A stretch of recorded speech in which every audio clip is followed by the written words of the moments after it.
La marine nationale a mis en déroute une équipe de contrebandiers qui écumait les eaux ivoiriennes. 10 tonnes d'hydrocarbures qui devraient desservir les marchés ivoiriens ont été saisies. Et nous parlerons d'alphabétisation pour tous. Les commerçants du marché de Yopougon, quartier Koweït, veulent sortir de l'ignorance. Ils apprennent à lire, à écrire et à calculer. Le chef suprême des Koulongo, Dagbo Losai, premier rentré en Côte d'Ivoire après 5 années passées en exil. Il était réfugié au Ghana suite à la crise post-électorale. Et en Centrafrique, les premiers résultats de la présidentielle ont été livrés. Faustin Touadéra et Anissé Dologuélé arrivent en tête à Bondji. Bonsoir à tous, merci de regarder le journal de RTI 1. Commençons par cette opération réussie lors de la Saint-Sylvestre par la Marine nationale. Les fusiliers marins commandos ont mis en déroute une équipe de contrebandiers qui écumait les eaux ivoiriennes. 10 tonnes d'hydrocarbures ont été saisies. Ces produits devraient desservir les marchés ivoiriens. Abou Sanogo. La Marine nationale poursuit sa lutte contre les trafics, menaces et opérations de vandalisme sur le plan d'eau lagunaire. Ce sont plus de 10 tonnes d'hydrocarbures qui ont été saisies par les fusiliers marins commandos dans un tin de 30 tonnes à la sortie du canal de Vridi. Les pirates contrebandiers s'apprêtaient à écouler leurs produits sur le marché ivoirien. Moment choisi pour opérer 0h30, c'est-à-dire au moment où se déroulait la cérémonie de feu d'artifice. Mais grande a été leur surprise de constater la présence des fusiliers commandos marins en patrouille sur la façade maritime. Néanmoins, ils réussiront à prendre la fuite, mais sans leur cargaison qui sera escortée jusqu'à la base navale de Lokodjoro. Selon le contre-amiral Diakari Diakonate, commandant la marine nationale, ces hommes sont mieux équipés pour faire face à ce genre de trafic et de pillage des ressources ivoiriennes. L'écoulement de ce produit a d'énormes conséquences sur l'environnement. Les hydrocarbures sont nocifs pour les écosystèmes et ils tuent les mammifères marins, les poissons et la flore. L'ambiance était bon enfant à tout le pleu. La nuit de la Saint-Sylvestre, les populations ont célébré le passage de 2015 dans la joie et la quiétude. La ministre de la Solidarité, de la Famille, de la Femme et de l'Enfant a fait le déplacement. Anne Désiré Ouloto, cadre de la région, a prié avec les siens. Le reportage d'Ève Bouy. Tout le pleu jour de la Saint-Sylvestre, il est 22h passé. Pour marquer le passage de 2015 à 2016, certains privilégient les lieux de prière. Nous sommes à la paroisse Saint-Quisiteur de tout le pleu. Chants, louanges et adorations, on remercie Dieu pour les bienfaits reçus en 2015 et on lui confie l'année à venir.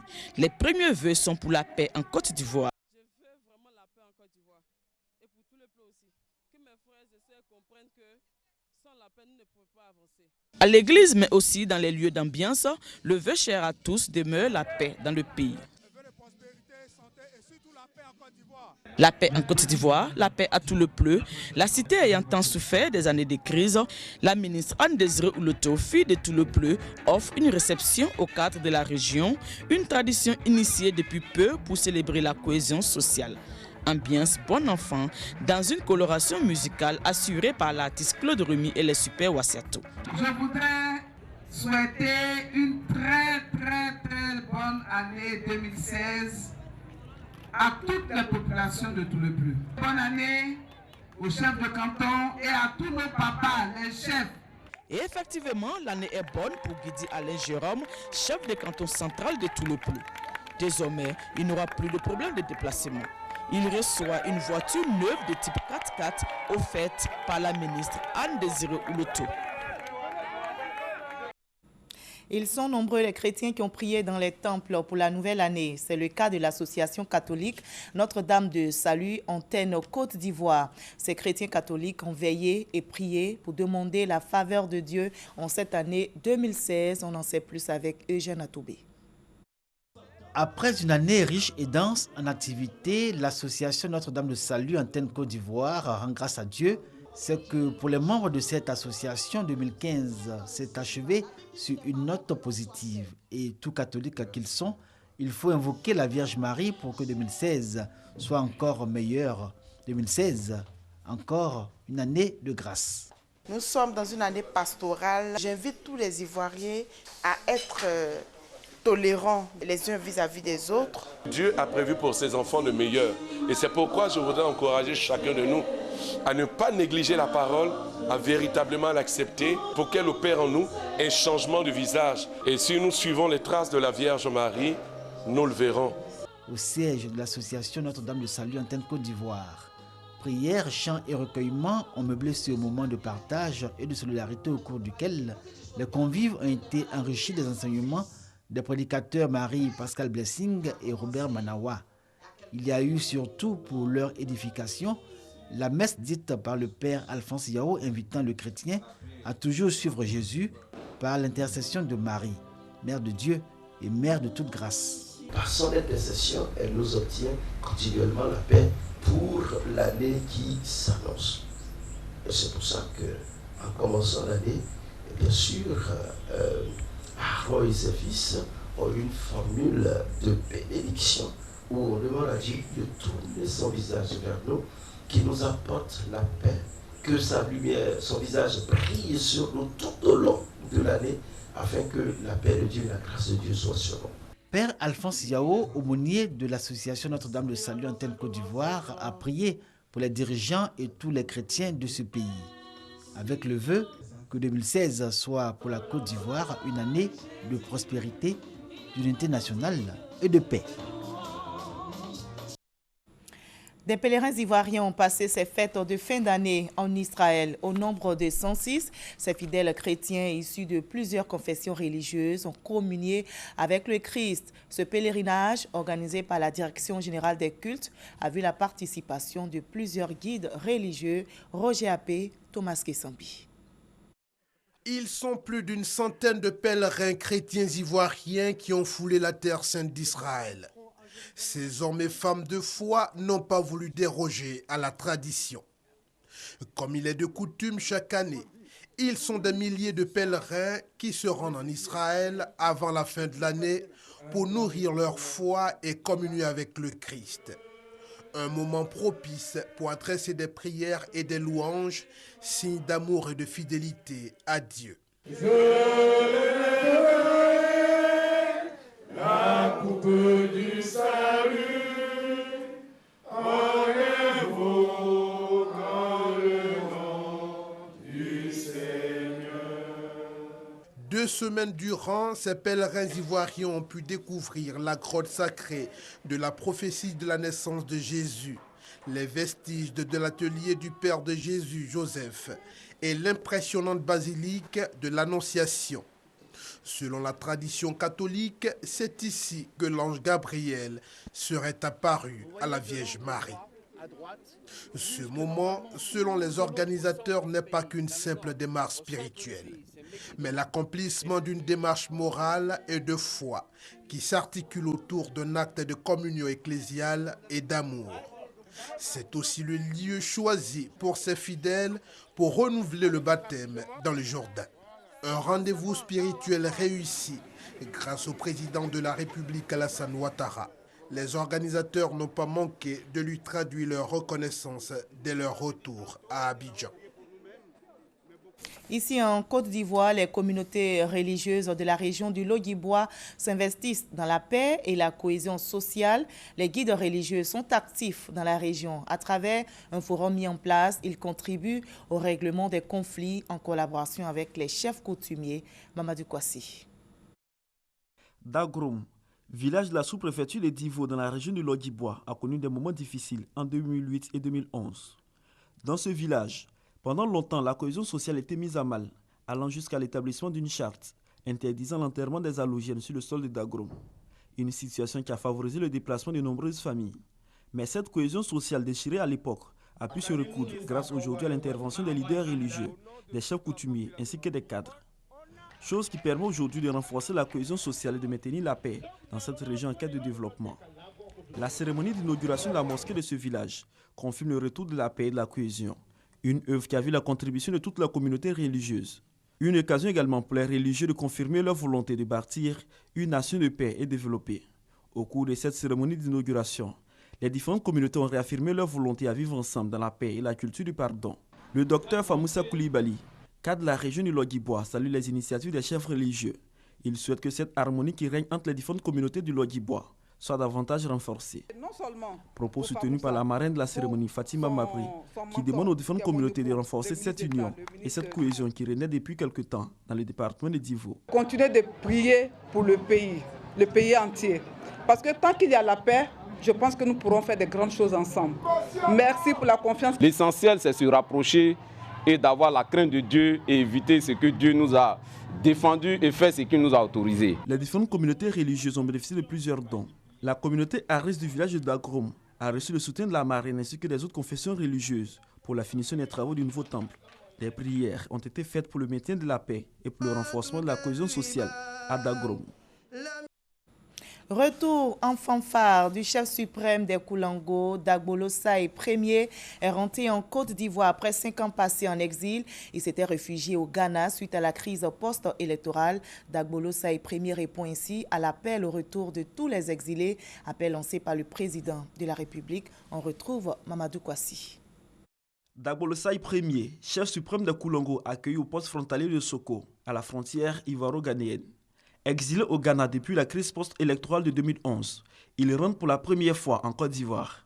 Dagbolo Saï Ier est reçu selon la tradition Koulango, un retour rendu possible grâce à une médiation menée par le ministre Kobenan Kwasi Adjoumani, qui effectuait des missions au Ghana au mois de décembre 2015 au nom du président de la République Alassane Ouattara, qui a souhaité le retour de tous les Ivoiriens en exil. Une retrouvaille qui a donné lieu à une véritable fête populaire à Laoudiba, son village natal. L'expression de la joie d'un retour souhaité depuis des années par sa population. Le chef de Laoudiba dit être venu apporter sa touche au processus de paix et de réconciliation prôné par le président de la République, Alassane Ouattara. Dagbolo Saï Ier a exprimé sa reconnaissance au chef de l'État, ainsi qu'au cadre de la région de Gontougou, en particulier le ministre Kobenan Kwasi Adjoumani, pour les efforts consentis pour son retour. Le chef suprême de Koulango a également dit sa joie de découvrir les nombreux chantiers de développement entrepris dans le district du Zanzan en général, mais surtout dans son village. Car Laoudiba dispose depuis 2013 d'un collège moderne, ainsi que d'une nouvelle école primaire et d'un centre de santé réhabilité et équipé. Il a également exhorté sa population à faire de la réconciliation une réalité.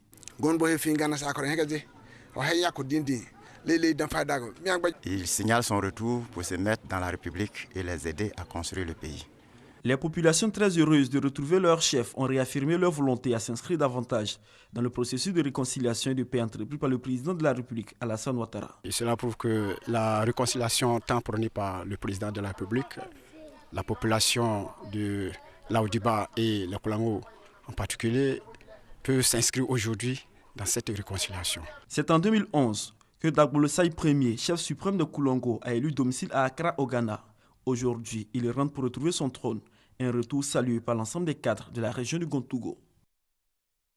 Nous partons maintenant dans la région du Bafing où le ministre de la Construction vient d'effectuer une tournée. Mamadou Sanogo a sillonné des villages pour s'imprégner du développement local. Il a échangé avec les cadres qu'il a appelés à l'union et à la cohésion. Explication avec Franck Kouadio.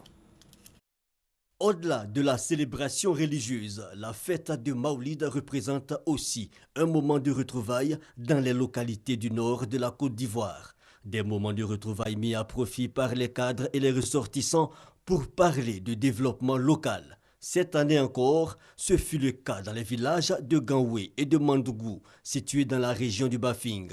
Si à Ganoué, l'école primaire est en réhabilitation, à Mandougou, l'adduction en eau potable est un vœu cher aux populations.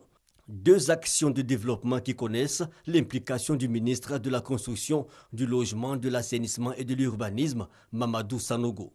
Notre projet qui nous tenait à cœur, c'est le projet de construction du château d'eau. Et il vient de rassurer tout de suite toute la population pour nous dire que ce projet sera réalisé dans les 3 mois à venir. Mamadou Sanogo entend faire davantage pour le développement de toutes les localités de la région du Bafing. Nous ferons en sorte qu'il en soit de même dans toute la région où nous reconnaissons qu'il y a un retard au niveau de l'adduction d'eau. Dans d'autres villages voisins, il y a des problèmes d'électricité. Il manque aujourd'hui des postes et puis des systèmes de transport d'énergie. Tout cela est prévu au niveau gouvernemental. Nous ferons en sorte de pousser pour amener le gouvernement à tenir ses engagements dans le Bafing. Outre Ganoué et Mandougou, Le ministre de la Construction a sillonné d'autres villages du Bafing, une tournée au cours de laquelle il a appelé tous les fils et filles du Bafing à l'union. Et le Conseil régional du Bafing qui veut accélérer le processus de développement. Un plan stratégique vient d'être adopté. Ce plan est porté sur le développement du secteur agricole et l'élevage. Mamadou Kwasi pour plus d'explications. Classé pendant longtemps parmi les derniers de la classe en termes de développement, la région du Bafing veut rattraper son retard. Le président du conseil régional, Lassina Diomondé et son équipe veulent renforcer les acquis des 3 ans d'exercice. Pour eux, il faut accélérer le processus de développement entamé depuis ces 3 dernières années afin de réduire le taux de pauvreté dans cette région du nord-ouest de la Côte d'Ivoire. Pour gagner ce pari, un plan stratégique de développement est adopté. C'est un plan qui prend en compte tous les besoins de la région. Il s'agira de faire l'état des lieux des activités économiques, des activités agricoles, élevage, de commerce, de transport, etc. Il s'agira de caractériser les infrastructures et équipements socio-économiques communautaires qui existent dans chaque localité. Faire l'état des lieux de toutes les structures d'appui au développement qui sont intervenues ou qui interviennent encore dans les localités. La région du Bafing, grande zone de production agricole, fait de ce domaine un axe majeur de sa nouvelle politique de développement. Pour Lassina Diomondé, ce projet permettra aux populations du Bafing de disposer de moyens matériels, techniques et financiers afin d'améliorer leur production. Ce plan stratégique de développement que nous allons prendre comme boussole d'orientation de nos activités, de nos projets. Je crois que ces choses faites aujourd'hui. La mise en œuvre de ce plan stratégique de développement est confiée à l'ANADER, Agence nationale de développement rural, pour booster l'agriculture et l'élevage en déployant son expertise. Le président du conseil régional ainsi que le corps préfectoral ont invité les jeunes et les femmes à s'intéresser au projet. Le soja, l'anacarde, les veillas, le coton, le cacao et le café ainsi que les cultures maraîchères seront les projets pilotes. Des initiatives que le président du conseil régional, Lassina Diomondé, engage pour l'amélioration des conditions de vie de ses administrés qui aspirent à un mieux-être. Le Grand Prix pour la paix et le développement honore des compétences, institutions et personnalités. Cette année-ci, lauréats considérés comme des acteurs de l'émergence ont été distingués. Abdoulaye Koné, ancien ministre de l'économie, des finances et du plan sous le président Félix Houphouët-Boigny, a prononcé une conférence sur la politique d'émergence du président de la République, Alassane Ouattara. Serge Koléa. Distinguer des personnalités, des personnes connues ou anonymes, des institutions au service de la République en vue d'accompagner la politique d'émergence. C'est la mission que s'assigne l'ONG CENAD, entendez, Comité national de distinction. Pour l'édition 2015 de sa traditionnelle soirée de reconnaissance du mérite, le président Isidore Goza et son équipe ont identifié 6 hommes et femmes. Ces personnes qualifiées d'acteurs de l'émergence ont reçu le Grand Prix Paix et Développement du CENAD. Christine Dadier dans le domaine de la restauration, André Seripa dans le secteur de la sécurité privée, Soma Dao, maire de Kolia, désigné meilleure maire, Kofi Adjoa Pauline dans l'immobilier, Ayake Germain et Paul Bokra-Dioman, animateur en langue nationale sur les antennes de la RTI, ont reçu leur prix. Ancien ministre de l'économie, des finances et du développement du président Félix Houphouët-Boigny, Abdoulaye Koné a félicité les lauréats de ce prix. Il a surtout souligné les mérites du président de la République, Alassane Ouattara, avant d'évoquer les fondements du programme national de développement 2016. Pour lui, la Côte d'Ivoire est résolument engagée sur la voie de l'émergence à l'horizon 2020. C'est pourquoi, a-t-il ajouté, il est important de célébrer l'excellence et promouvoir les valeurs de l'Ivoirien nouveau, c'est-à-dire un Ivoirien travailleur avec un sens élevé de l'État et de l'intérêt national. La prolongation exceptionnelle des inscriptions au titre de l'année 2014-2015 à l'université Félix Houphouët-Boigny de Cocody. La question a été abordée dans le magazine du dimanche au journal de 13h présenté par Alvor Assa. Il s'est entretenu avec le professeur Afien Kouadio, vice-président de l'université Félix Houphouët-Boigny de Cocody. Il est chargé de l'enseignement, de la recherche et de la vie universitaire. Nous écoutons un extrait. À ce jour, on se rend compte que un peu plus de 5000 étudiants ne sont pas encore inscrits. Or, nous entrons dans la démarche qualité, et qui est prescrite d'ailleurs dans notre projet d'établissement, qui fait que nous sommes tenus de maîtriser la scolarité des étudiants, de maîtriser le nombre d'étudiants inscrits dans notre institution et au fond, maîtriser l'année académique. Mais ce n'est pas seulement cela. Aujourd'hui, la réforme qui a été mise en place fait que les étudiants qui ne vont pas être inscrits à la date convenue verront leur année invalidée. Mais c'est une décision relativement grave, très grave d'ailleurs. Ce serait un gâchis pour l'étudiant que d'avoir son inscription invalidée. C'est un gâchis pour leur famille, c'est un gâchis pour l'université, mais également pour toute la Côte d'Ivoire. Et c'est pour cette raison que le conseil d'université a décidé de façon exceptionnelle, vous l'avez dit tantôt, de proroger la date des inscriptions au 22 janvier 2016. Parlons à présent d'alphabétisation pour tous. Il n'y a pas d'âge pour apprendre à lire et à écrire. Les commerçants du marché de Yopougon, quartier Koweït, le démontrent si bien. Cahiers et bic en main, ces commerçants qui veulent sortir de l'ignorance apprennent à lire, à écrire et à calculer. Yasmine Kanga, Serge Koléa. Cissé Nabintou est commerçante au marché du sous-quartier Koweït dans la commune de Yopougon. Célibataire et mère de 2 enfants, elle vend des denrées alimentaires. Ne sachant ni lire ni écrire, elle a jeté son dévolu sur cette activité qui lui permet de nourrir sa petite famille. Mais cette femme sait que son analphabétisme constitue un sérieux handicap. C'est pourquoi elle a décidé de prendre des cours d'alphabétisation et de bénéficier des bienfaits qui en découlent. Affaire de commerce là, si tu ne connais pas papier là, c'est pas bon. Il y a des calculs, tu ne peux pas calculer parce que tu ne connais pas papier. Ça cause ça, moi aussi, je vais pas à l'école pour calculer comme mes camarades, pour connaître les choses. Parce que si tu ne vas pas à l'école là, on dirait que tu ne vois pas clair. Ils vont t'envoyer un message, tu ne peux pas lire. Même si c'est lettre là, tu ne peux pas lire. Ça cause ça, moi, je vais pas à l'école. Dans ce marché, elles sont nombreuses, ces personnes analphabètes qui ont décidé de sortir de leur ignorance. J'ai commencé à vendre et ce n'est pas calculé dans français. Donc ça me fait mal. Je dois calculer mon argent, je dois écrire mon numéro pour donner à quelqu'un, pour lire mes messages. À cause de ça, et mal à l'école. Même qu'on ne va pas au bureau, l'essentiel, on sait écrire, on sait expliquer à quelqu'un. Donc l'école est importante. Alors là, bon, ça va. Je sais écrire mon nom, je sais lire un peu. En tout cas, ça va. J'encourage tout le monde de faire. Ce n'est pas trop tard de faire. Toutes les femmes comme hommes, je les encourage et tous, ils n'ont qu'à faire. Si tu n'as pas fait papier là, c'est comme tes zéros dans la vie. Au marché dans la journée, à l'école dans la soirée, c'est le nouveau programme de Cissé Nabintou et de ses camarades.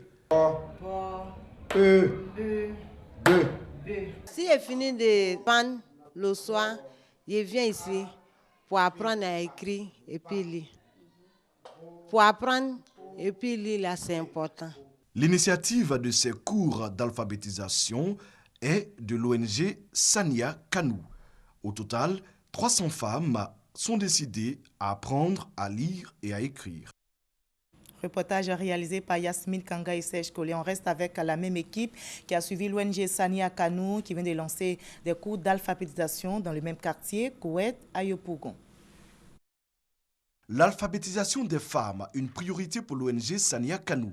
L'organisation a décidé d'apprendre à lire et à écrire aux femmes du sous-quartier Koweït dans la commune de Yopougon. Le Kanou, c'est l'amour de soi, l'amour de son prochain. Mener les femmes qui ne savent pas lire et écrire, de venir s'inscrire dans les différents établissements. Parce que j'ai constaté que beaucoup de nos femmes sont analphabètes. Première activité organisée par l'ONG Sania Kanou, une distribution de 300 kits scolaires comprenant des livres, des cahiers, des ardoises et des cartons de craie. C'est un don de la directrice du service autonome d'alphabétisation, représentant la ministre de l'Éducation nationale et de l'enseignement technique. Ces femmes qui volontairement ont décidé de sortir du noir, d'apprendre à lire et à écrire, de s'épanouir, nous ne pouvons que les encourager. Les bénéficiaires de ces kits se disent prêtes à suivre avec assiduité les cours d'alphabétisation. Je regrette de ne pas partir à l'école. Mais aujourd'hui, si j'ai eu la chance d'aller à l'école, je remercie ONG qui nous a fait le cadeau. Il n'est jamais trop tard pour toujours bien faire. Mes enfants vont quitter à l'école, elle est tout pour venir. Maman faut lire, je ne vais pas attendre les papas. Je vais prendre le temps aussi de lire pour pouvoir mieux comprendre.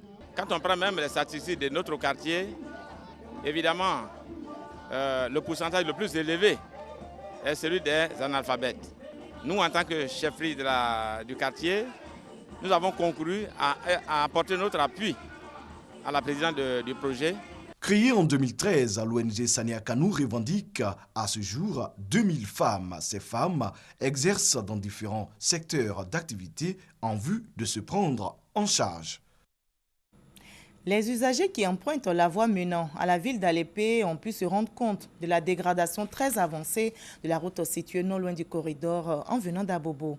Les eaux usées provenant des quartiers de cette commune traversent le bitume, forçant les automobilistes à marquer un arrêt. Les piétons, eux, ne sont pas épargnés. À pied, ils traversent ces eaux usées, nous dit Konepa Gassoro. Après le quartier Biabou dans la commune d'Abobo, sur cette voie menant à Alépé, un sachet bleu accroché sur un bâton en plein milieu de la route. Ce fanion de circonstances pour indiquer aux usagers le danger à cet endroit. Eau usée, boue, nid de poules invisibles sous les eaux de ruissellement obligent automobilistes et motocyclistes à ralentir. Les piétons, eux, sont obligés de marcher dans ces eaux usées pour regagner leur domicile ou leurs différents champs. Une situation qui les expose à toutes sortes de maladies. Je crois que c'est l'eau de ruissellement, les eaux usées venant d'Abobo qui passent par là. Donc franchement, ce n'est pas bien pour la santé des piétons. La route là, vraiment, elle est trop gâtée. Le mois passé, quand j'ai passé, il y avait un accident. Donc on a fait près d'1 heure de temps ici. C'est un calvaire parce que ça fait plusieurs reprises. Quand tu arrives ici, il y a des jeunes volontaires où tu leur donnes 1500, ils soulèvent la moto pour traverser. Un peu plus loin, juste après le corridor d'Alépé, un autre sachet, cette fois de couleur orange sur un bâton, pour exhorter les usagers à la prudence. Là, le bitume situé à environ 20 mètres d'un pont commence à s'affaisser. C'est tombé, c'est bien tombé là. Mais chaque fois qu'on arrive, on contourne et puis on passe. Il y a des voitures qui tombent dans le trou, ça tue les gens. Donc si l'État passe pas à ça, là, ça ne nous arrange pas. Approchés, les responsables de l'AGEROUTE, agence de gestion de la route, rassurent. L'étude est faite, une entreprise est désignée pour déjà démarrer les travaux. Le ministère est impliqué et donc avec son appui effectivement, l'entreprise, nous sommes en phase d'urgence, l'entreprise est désignée et elle va se mettre très prochainement en place pour démarrer les travaux. Pour l'heure, automobilistes, motocyclistes, piétons continuent d'emprunter et de traverser cette voie internationale dégradée. Et la solution sera trouvée au plus vite, nous l'espérons. Nous partons maintenant à Ouragayo. La ville manque de gares routières, mais les autorités locales s'activent pour trouver une solution. Ils veulent mettre fin aux nombreux accidents. Un espace a été dégagé en attendant la construction d'une gare routière et d'un grand marché, nous dit notre reporter Honorina Ngori. La ville de Ouragayo, devenue commune de plein exercice depuis les années 80, peine à décoller. Au nombre de ces difficultés, le manque de gares routières digne de ce nom. Le maire, Pierre Dakouri-Tablé, a décidé en cette fin d'année 2015 de ne pas laisser les choses perdurer. Un espace a donc été dégagé en face de l'hôtel de ville pour être aménagé et servi de gare routière en attendant la construction future d'une gare routière moderne pour laquelle une convention a été signée récemment entre la mairie, une institution bancaire et un cabinet privé. L'annonce de l'aménagement de cette gare provisoire a été faite récemment en conseil municipal. Le maire a profité de cette tribune pour expliquer aux participants à cette rencontre de l'année 2015 que l'aménagement d'une gare provisoire va permettre à la mairie de percevoir les taxes de stationnement qu'elle ne collecte pas du fait de l'inexistence d'une gare routière. Séance tenante, des sabots achetés pour traquer les chauffeurs de véhicules de transport en commun qui refuseraient de rentrer en gare pour charger et décharger leurs passagers ont été présentés. Avant la tenue de ce conseil qui a abordé 9 points à l'ordre du jour, dont le projet de budget primitif de l'exercice 2016 et le programme triennal 2016-2018, le maire a remis une balançoire à l'école maternelle municipalité 2 de Ouragayo et des centaines de cadeaux aux enfants de sa commune. Hors de la Côte d'Ivoire en Centrafrique, les premiers résultats de la présidentielle ont été livrés. Faustin Touadéra et Anissé Dologuélé arrivent en tête à Bangui. Ces premières estimations sont basées sur le dépouillement de 64% des résultats dans la capitale centrafricaine. Ancien premier ministre de l'ex-président François Bozizé, renversé en 2013, Faustin Akange Touadéra a recueilli plus de 30 000 voix, dévançant ainsi Anissé Georges Dologuélé, l'un des favoris. Rappelons que près de 2 millions d'électeurs centrafricains étaient appelés aux urnes mercredi et ces scrutins sont censés sortir le pays de 3 années de violences intercommunautaires qui ont ravagé le pays. L'année 2016 s'ouvre sur les mêmes drames de réfugiés que 2015 en Méditerranée. Les traversées ont fait leur première victime.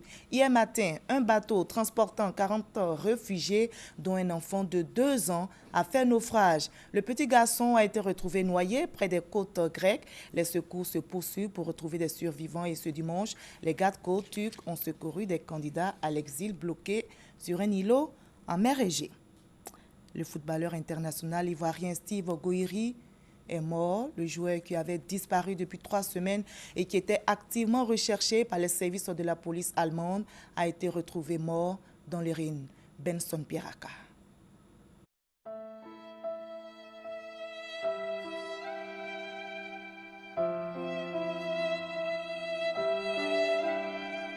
Triste fin. À 34 ans seulement, Steve Gohiri quitte la scène.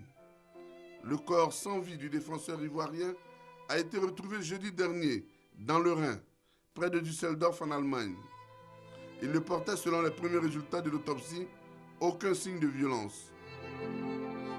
Lauré Steve Ulrich Gohiri était porté disparu depuis le 12 décembre. Passé par le centre de formation du Paris Saint-Germain en 1998-1999, il a évolué notamment en Suisse, aux Young Boys de Berne, de 2005 à 2007. Entre 2007 et 2009, Steve Gohiri a joué à Mönchengladbach en Allemagne, avant de signer en Angleterre, à Wigan. Il était sous contrat avec le club allemand de Steinbach, qui évolue en 4e division. Steve Gohiri a porté 13 fois le maillot national. Avec les éléphants de Côte d'Ivoire, il a participé, entre autres, à la Coupe d'Afrique des Nations 2008 au Ghana et à la Coupe du Monde 2010 en Afrique du Sud.